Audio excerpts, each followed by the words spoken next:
Hello दोस्तों, सबसे पहले तो मैं आपसे क्षमा चाहूँगा क्योंकि मैं काफ़ी लंबे समय से वीडियो नहीं डाल पा रहा था, लेकिन मैं कोशिश करूँगा कि मैं आपको रेगुलर वीडियो प्रोवाइड करा सकूँ। तो आज की इस वीडियो में हम बात करेंगे एस के पांडे की आधुनिक भारतीय इतिहास की बुक के बारे में, क्योंकि ये बुक मैं काफ़ी लंबे समय से पढ़ रहा हूँ। तो मुझे ऐसा लगता है कि इस बुक के बारे में आपको बहुत अच्छे जानकारी दे सकता हूँ और डिटेल जानकारी दे सकता हूँ हिस्ट्री की। यानी जब भी मुझे आधुनिक भारतीय इतिहास की या हिस्ट्री का कोई भी पोर्शन पढ़ना होता है तो मैं एस के पांडे की ही बुक फॉलो करता हूँ। उसके पीछे कई सारे रीज़न हैं जो कि मैं आपको सारे रीज़न डिस्कस करूँगा इस वीडियो में। मैंने जितनी भी हिस्ट्री की तैयारी की हुई है वो इसी एक बुक को फॉलो करके की हुई है। अगर मुझे एग्जाम टाइम रिवाइज करना होता है तो फिर मैं परीक्षा वाली की जो आधुनिक भारतीय इतिहास की बुक आती है उससे मैं रिवाइज कर लेता हूँ। अदरवाइज में अगर तैयारी करनी होती है, मेरे पास सफिशेंट टाइम होता है तो फिर मैं इसी को रिवाइज करता हूँ।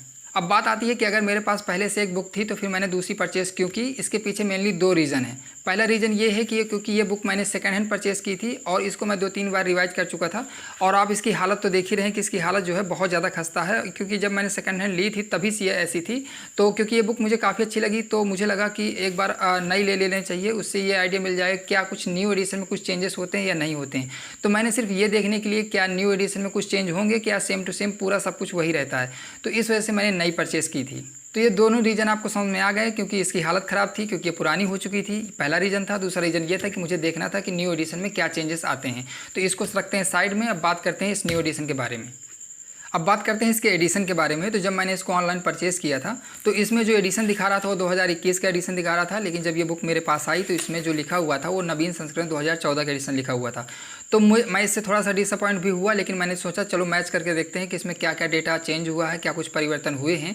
तो आप यकीन नहीं मानेंगे, मैंने इस बुक को पूरा मैच किया लेकिन इसमें डिट्टू वही चीज़ें दी गई, एक भी वर्ड का इधर उधर कुछ नहीं हुआ, ना तो एक पेज का अंतर पड़ा है, कुछ भी डिफरेंस नहीं है, चाहे आप 10 साल पहले का लें चाहे आप आज न्यू एडिशन लें। अब बात करते हैं इस बुक के इंडेक्स के बारे में। इसमें आपको क्या क्या कंटेंट पढ़ने को मिलने वाला है, इसमें कितनी हिस्ट्री कवर कर दी गई है वो आपको इसके इंडेक्स से पता चल जाएगा। इसमें जो पहला चैप्टर है वो यूरोपीय कंपनियों का आगमन है, और जो फर्स्ट चैप्टर है यूरोपीय कंपनियों के आगमन से लेकर इसमें 1964 तक की हिस्ट्री कवर कर दी गई है। इसमें हर एक टॉपिक कवर कर दिया गया है बहुत डिटेल से। तो आपको इस चीज़ की बिल्कुल भी चिंता करने की जरूरत नहीं है कि क्या इसमें कुछ टॉपिक छूट सकते हैं कि नहीं। तो इसमें कोई भी टॉपिक छोड़ा नहीं गया है जो कि एग्जाम के पॉइंट ऑफ व्यू से इंपॉर्टेंट हो।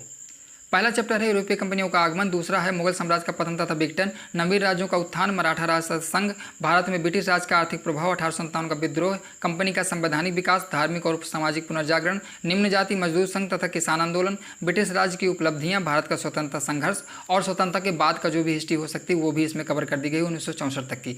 तो इसमें सारी वो चीज़ें कवर कर दी गई हैं। अभी मैं आपको और डिटेल से बताऊँगा। और बहुत सारे लोगों की ये कमेंट रहते हैं कि हमें हिस्ट्री की कोई अच्छी सी बुक बताइए। तो देखिए, ये डिपेंड करता है आप पे कि आप कैसी बुकें पढ़ सकते हैं। अगर आप थ्योरी बुकें पढ़ सकते हैं, डिटेल से पढ़ सकते हैं, तो अगर आपके पास बहुत ज़्यादा सफिशिएंट टाइम है तो आप वनडे एग्जाम के लिए भी इस बुक को ले सकते हैं। अदरवाइज आप पीसीएस एग्जाम के लिए तो इसको डेफिनेटली ले लीजिए।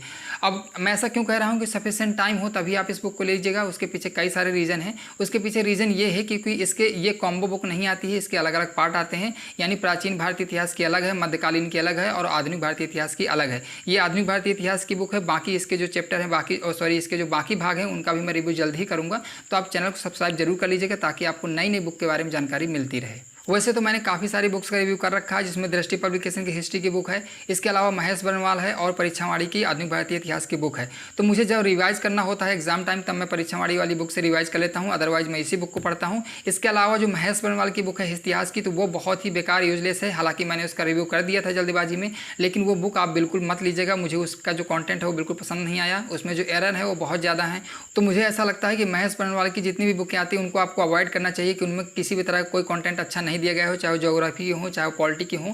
मैंने हालांकि उनका रिव्यू जरूर कर रखा है, लेकिन उस समय मुझे बहुत ज़्यादा जानकारी नहीं थी। लेकिन जब मैंने उनको डिटेल से पढ़ा, डिटेल से समझा, तो मुझे उनमें काफ़ी ज़्यादा एरर समझ में आई। तो उसके अलावा आप कोई भी बुकें ले सकते हैं, दृष्टि पब्लिकेशन की बुकें भी ले सकते हैं, लेकिन उनके पीछे रीज़न ये रहता है कि दृष्टि पब्लिकेशन की जो उनकी जो थ्योरी रहती है, जो उनकी भाषा रहती है, वो थोड़ा सा जटिल रहती है, ईजी टू अंडरस्टैंड नहीं रहती है। तो मुझे ऐसा लगता है कि आपको इसके अलावा कोई और ऑप्शन खोजना चाहिए। परीक्षा मंथन की हिस्ट्री की बुकें आती हैं, वो भी काफ़ी अच्छी आती हैं, उनका भी मैं जल्द ही रिव्यू करने वाला हूँ। अब आते हैं इसके पहले चैप्टर में, जो कि है यूरोपीय कंपनियों का आगमन। अब बात कर दूं इसकी थ्योरी की, तो इसकी थ्योरी बहुत अच्छी है, बहुत ही सरल है, बहुत आसान भाषा में है, इजी टू अंडरस्टैंड है, आपको पढ़ने में ज़रा भी बोरियत महसूस नहीं होगी।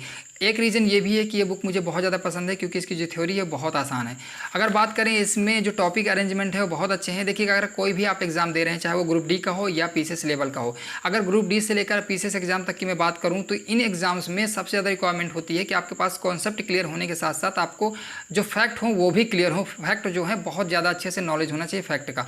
तो इस बुक में सारे फैक्ट आपको मिल जाते हैं, फैक्ट की आपको कोई कमी नहीं होगी। और इस बुक की सबसे अच्छी जो चीज़ है, इसमें कोई भी एरर नहीं है। इसके अलावा अगर बात करें इसके हेडिंग और टॉपिक अरेंजमेंट की तो बहुत अच्छा है। इसमें जो फैक्ट है वो भर भर के दिया हुआ है और आप इसकी जो टॉपिक है और हेडिंग तो देख ही सकते हैं। जैसे पुर्तगीज है, टॉपिक है पूरा, और इसके अलावा जो हेडिंग है वो कितनी अच्छे से दी गई है। इसमें जो फैक्ट है ना वो बहुत ज़्यादा भर भर के है। आपको फैक्ट की कोई कमी नज़र नहीं होगी किसी भी एग्जाम में। मुझे नहीं लगता कि हिस्ट्री इससे बाहर आती होगी वनडे एग्जाम में या सिविल एग्जाम्स में जो कि पीसीएस एग्जाम होते हैं।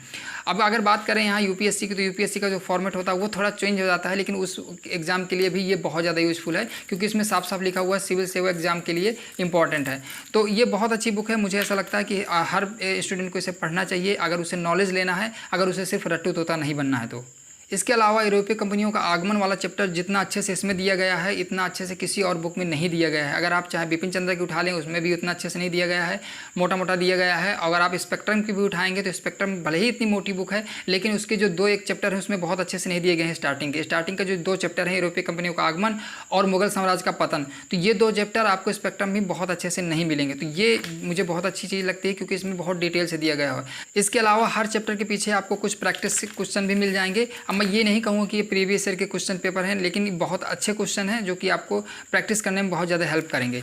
सेकंड चैप्टर है मुगल साम्राज्य का पतन एवं विघटन। तो जितना अच्छे से इस बुक में दिया गया है इस चैप्टर को उतना अच्छे से किसी और बुक में नहीं दिया गया है, चाहे वो स्पेक्ट्रम हो चाहे बिपिन चंद्र हो। इसमें आपको बहादुर शाह प्रथम से लेकर बहादुर शाह जफर तक डिटेल से जितने भी शासक हुए हैं उत्तर मुगल कालीन उन सब के बारे में इसमें जानकारी दी गई है। हालांकि इसमें बाबर से लेकर नहीं दिया गया है क्योंकि वो मध्यकालीन भारतीय इतिहास का पोर्शन है। इसमें उत्तर मुगल कालीन शासकों के बारे में दिया गया है जो कि बहादुर शाह प्रथम यानी 1707 यानी औरंगजेब की मृत्यु के बाद जितने भी शासक हुए हैं बहादुर शाह जफर तक, तो उन सब के बारे में इसमें डिटेल से जानकारी दी गई है। अगर हम बात करें तीसरे चैप्टर की तो इसमें है नवीन राज्यों का उत्थान, जिसमें राजपूत के बारे में, निजाम के बारे में, कर्नाटक के बारे में, मैसूर के बारे में, सिख के बारे में, इन सब के बारे में आपको बहुत अच्छे से पढ़ने को मिल जाएगा।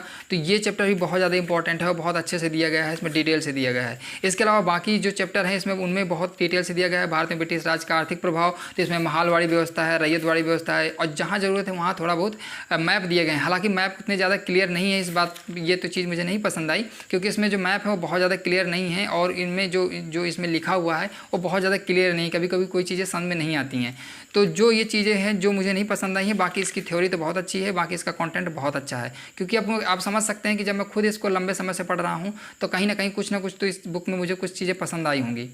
ये चैप्टर है 1857 का विद्रोह। इसको भी बहुत डिटेल से दिया गया है, इसमें सारी चीज़ें कवर कर दी गई हैं। इसमें जनजातीय आंदोलन जैसे हैं वो सारी चीज़ें हैं और इसके अलावा कंपनियों का संवैधानिक विकास है जो कि रेगुलेटिंग एक्ट वगैरह है जिसमें दिया गया है। धार्मिक और सामाजिक पुनर्जागरण है, इसमें राजा राम मोहन राय जैसी जो भी संस्थाएं बनी, आर्य समाज, ब्रह्म समाज, प्रार्थना समाज जैसी और भी जो मजदूर संघ बने, यूनियन बनी, ट्रेड यूनियन बनी, उनके बारे में बहुत ही जानकारी दी गई अच्छे से।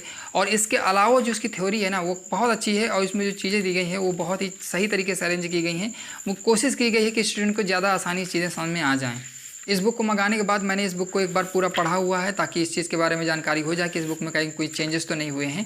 तो इस बुक को पढ़ने के बाद ही मैं कह रहा हूँ कि इसमें कोई भी चेंजेस नहीं हुए हैं। अब बात करते हैं इस बुक के सबसे इंपॉर्टेंट और सबसे मेन चैप्टर के बारे में। ये सिर्फ इस बुक का ही नहीं, एक एग्जाम का एक अलग से टॉपिक भी होता है जिसमें कि इंडियन नेशनल मूवमेंट के बारे में अलग से पूछता है। तो ये चैप्टर बहुत ज़्यादा इंपॉर्टेंट है, इस चैप्टर को हमें डिटेल से कवर करना चाहिए। तो ये चैप्टर काफ़ी लंबा है और इस चैप्टर में काफ़ी सारी चीज़ें दी गई हैं। तो आप समझ सकते हैं कि ये बुक से आपको इतना लंबा चैप्टर है, ये चैप्टर को आपको बिल्कुल चार्ट जाना है क्योंकि ये अलग से भी आता है, अलग से टॉपिक दिया रहता है। जब किसी आप एग्जाम का नोटिफिकेशन पढ़ेंगे तो उसमें स्पष्ट दिया रहता है इंडियन नेशनल मूवमेंट से क्वेश्चन पूछे जाएंगे, तो आपको इसे बहुत अच्छे से कवर कर लेना है। तो इसको बहुत अच्छे से दिया भी गया है, तो इससे आपको चीज़ें बहुत ज़्यादा आसान लगेंगी, ये मैं जानता हूँ।